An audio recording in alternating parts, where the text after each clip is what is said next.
Hello, everybody, and thank you for joining our session today about Layer 7 DDoS protection. I brought with me Carlo Alpuerto, who is our subject matter expert on all things Layer 7 DDoS, API, and next-gen WAF. He joins us from ThreatX. Thanks for coming, Carlo. Thanks for having me. Hello, everyone. So our topic today is a little different. Most people, when they hear DDoS, think about volumetric style attacks, SYNAC floods, and DNS amplification, those sorts of things. But truly, there is another type of DDoS attack that is harder to catch, trickier to spot, and more difficult to stop without affecting traffic. Do you want to sort of explain at a high level what a layer 7 DDoS is, Carlo? Well, layer 7 DDoS, that's a vast and varied conversation, right? I mean, the topic of volumetric DDoS still exists at layer 7, right? You have HTTP flooding.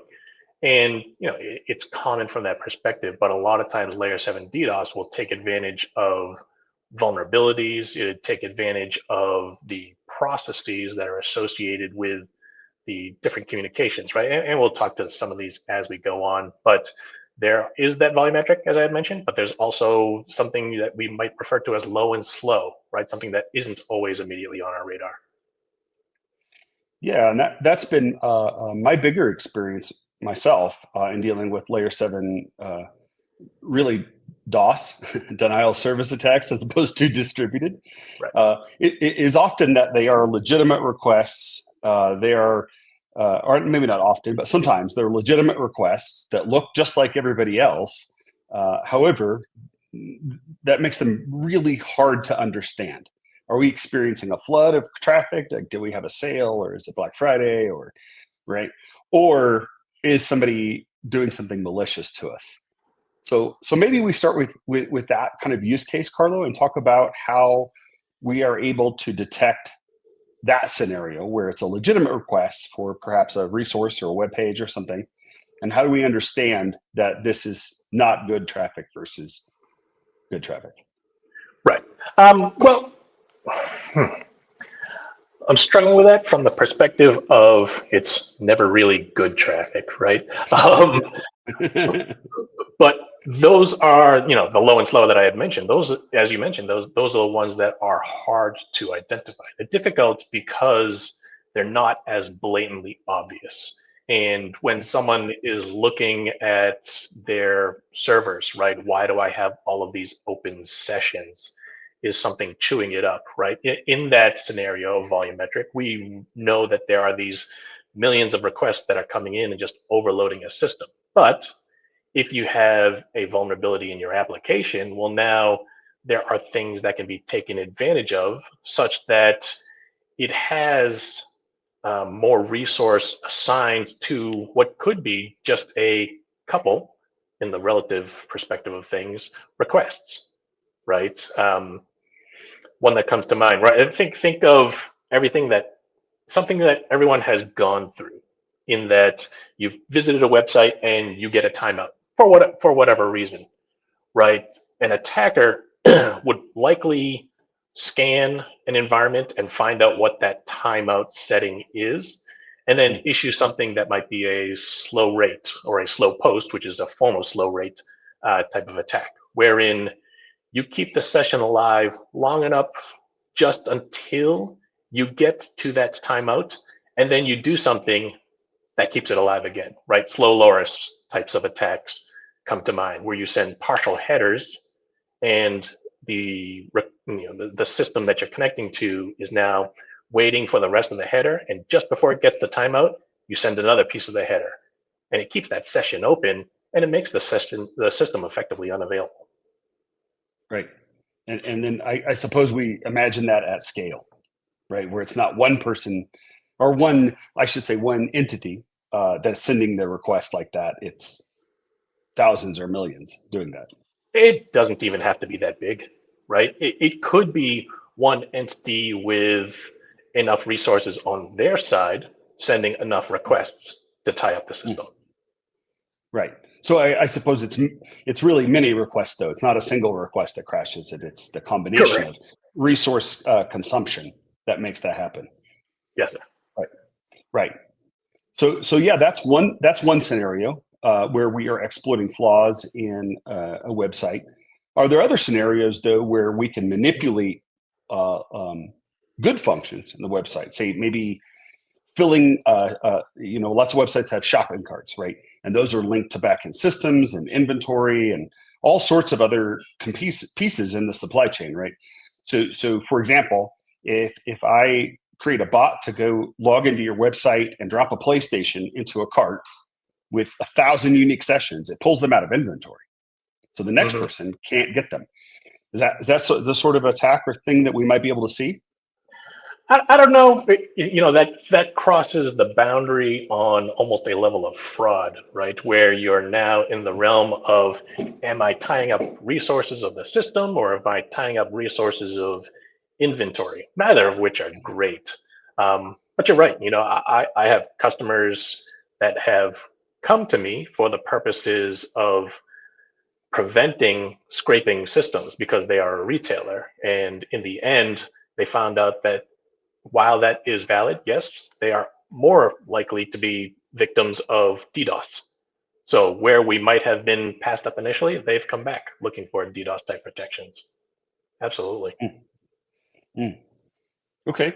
What are some other ways that layer 7 DDoS happens? Besides, you mentioned the slow and low, and I think volumetric is pretty obvious, right? If I just send you a billion requests, but are there other mechanisms or methods that we might, be thinking about?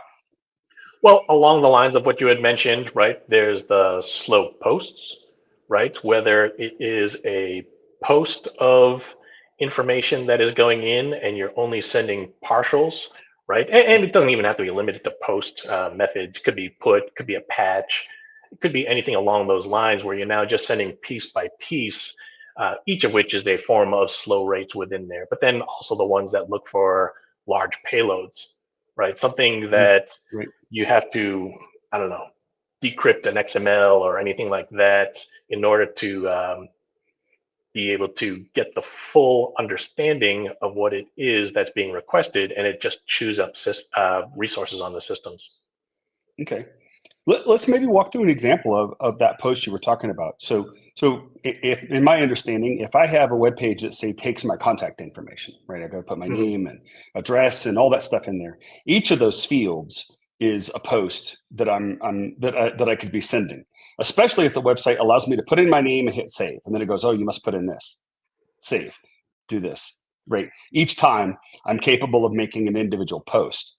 Is that the sort of like seemingly simple and innocuous type of form that would be subject to slow post?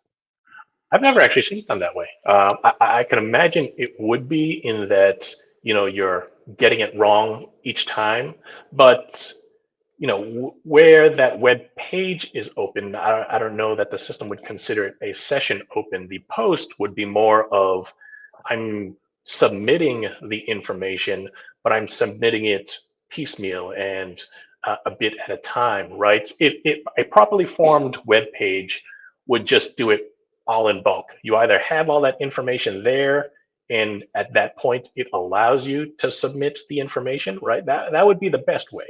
And a lot of remediation efforts would surround the programmatic aspect, right? But where vulnerabilities might exist because of the different post methods out there, um,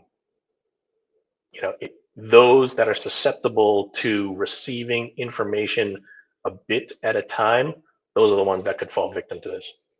I see. So even in my example of a web form, if I were to construct this programmatically on my side, not using the web page, right? I'm going to interact with it in its code language, and I just construct an entire answer, right? This is all that I'm going to post, but I feed it to it just a few bits at a time in the timeout interval. That's probably a better example. That would be a better example, yes, right? Being able to bypass the page itself and just interact with the API, if you will. And the Right. problem with that, right? If you look at remediative suggestions or recommendations, and I'm sure we'll get into this a little bit more, there are different methods that are recommended for it, right? I don't want to say that any is particularly wrong, but APIs make that a little bit harder as opposed to just web pages. In that, one of the recommendations you'll see is using a CAPTCHA, right, or some type of bot identification, headless system identification. APIs are almost all that because they are programmatic interfaces and they are headless systems, right? It's system talking to system, and as such, you can't just introduce something like that for an API. Right. So let's double click on that maybe, Carlo, because I think a lot of the modern supply chain is API driven. We see systems talking to systems, exchanging information that we want exchanged, right? We want to know real-time updates about whatever it is. We want to be able to feed our partners downstream data that they might need, or achieve it from partners upstream about shipping times or whatever. How has that changed? That, as you pointed out, right, the web page might use CAPTCHA, but suddenly we've opened up a business layer to sort of the open internet in many cases. Right, right. The CAPTCHAs are there for the human interfacing side of things. The business levels are a bit tougher, right? Because now you have to account for what should be automated, but there probably should be a process within there as well, right? Don't post anything that you haven't gotten information from, right? The get methods within there. Monitor the entities, not only as entities, and I use entities as the requesting or those sending the HTTPS requests through, right, whether human or bot. Um, Monitor the activity of those entities such that, are they only doing one thing, and is it the one thing that they are supposed to be doing, or should they be following a particular process within there, right? Follow that through. I think you hit on something there that I want to make sure we click on for our viewers here, Carlo. Is you talked about entities, and to me that's a little bit of a new. I come from a web background and a pen testing background for websites and that sort of stuff, but I'm not really used to people tracking me as an entity that way. Could you maybe talk about how that helps ThreatX differentiate, human and bot and good and bad, and like how does it all factor into how you do the mojo you do? Yeah, and I think this is a conversation that you've had before, right? But let's drill into that with regards to your common web application firewalls, right? Your WAF solutions. Oftentimes, it is about the individual request. Is the request, one, legitimate, formatted properly, but two, is it malicious in any way? And if so, block it. Well, all well and good, right? And WAFs are very successful at that. But if an entity is doing something like a probe or a scan or some type of reconnaissance, right? And it's just enumerating on a number of different things, should it be? Right now, and the approach that we take is to look at the actions, the requests individually, but also a comprehensive look at what that entity, that human or bot or whatever it is in the background is doing, such that we can give it a particular risk score and deem it as such, so that do we focus on the bot, do we focus on what could lead to some type of slow rate attack because they are probing my timeouts, right? These are things that we want to monitor for, such that we can say, okay, this entity, whatever it is now someone of question, and as such we would flag it and we would monitor it more closely and possibly ban it outright, as opposed to process the individual requests. So maybe to dumb it down for anybody who's not tracking at your level, maybe an example of that might be we're watching an entity come and log in as Carlo, which is fine. That's normal. But if the same entity then logs in as me and then logs in as someone else, right? This is not normal. Is that an example of how entity could be used? Absolutely, right. And that steps a little bit outside of the realm of this DDoS conversation, though it does play in line with it. But that example, that would be something like a cred stuffing or a password spraying, right? That's how I see it, in that hey, I'm trying to log in as whoever I can because I purchased credentials off the dark web, right? Nah, not a good sign, and we would want to protect against that. Right. Right. Yeah. And I was stretching our purpose here is layer 7 DDoS, but sort of stretching to the fact that I believe all of these tools have to work together. We have to have a singular picture of both web security, API security, DDoS. Like it all has to be one vision because they're all related, right? Often I will launch a layer 3 or 4 DDoS to do something else. So Yes. for me, it's all one package, right? Securing the website is one thing, not many things. Oh yeah, it all ties together, right? And as much as I would like to say so, as much as any vendor would like to say so, that their solution does it all, I'm not of the mindset that any solution does it all. It should be a defense in depth approach, whether it is about the individual requests, it is about the entities, it's about the deployment methods, it is about authentication and authorization, right? There's an entire reason UBA became UEBA or EUBA, however you approach it. But yes, it's not just the user behavior analysis, it's the user and entity. Right. Right. So, and I think that's a fairly unique approach. And for me, at least, it seems to be one of the reasons ThreatX can detect layer 7 DDoS is because it looks at the entity, not the request. Because the request often in a layer 7 DDoS is valid. Nothing wrong with it. Well, let's take a step back. And I also mentioned the deployment methods with regards to that valid request.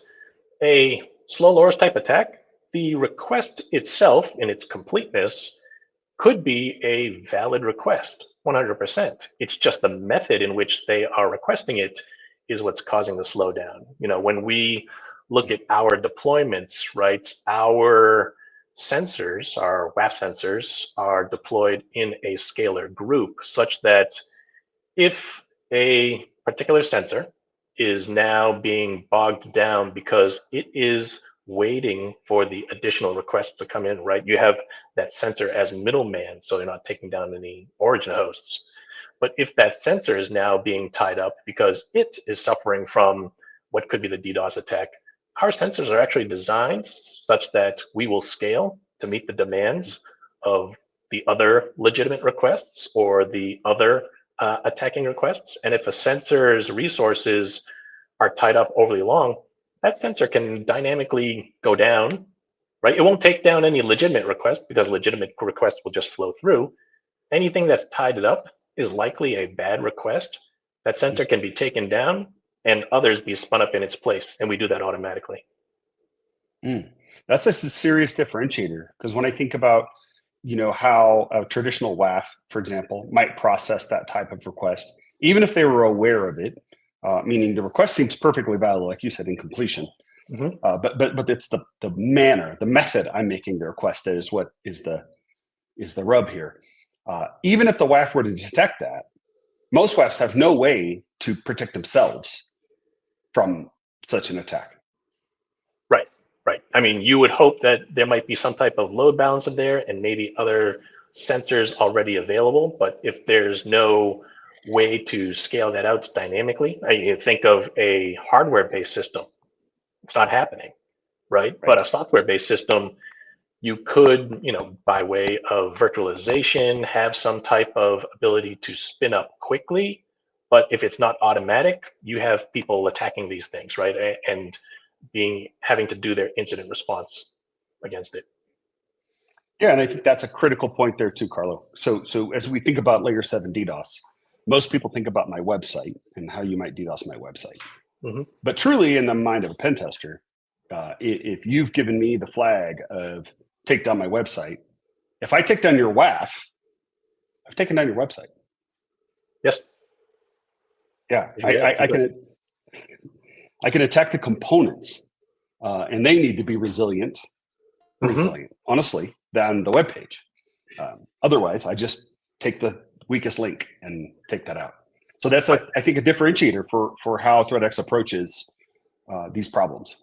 Yeah, effectively anything in that data flow. And if you're pieces are not in of themselves resilient or dynamic in their capability, right, then you should have something at the lead of that pack, right? Your shield should be able to be that dynamic thing, even if it's the one. Right. Right. Well, I think that's pretty much what we have time for today, Carlo. I appreciate you showing up and educating us on layer 7 DDoS and methods, and even how ThreatX performs some of that. For any of you who want more information, come to a10networks.com and you can schedule a demo of the platform, or you can talk to a sales rep and maybe they'll do an in-person demo for you. Either way, you might end up talking to me or Carlo at the end of the day. So, Carlo, thank you for coming today. And thank all of our viewers and listeners for showing up today as well.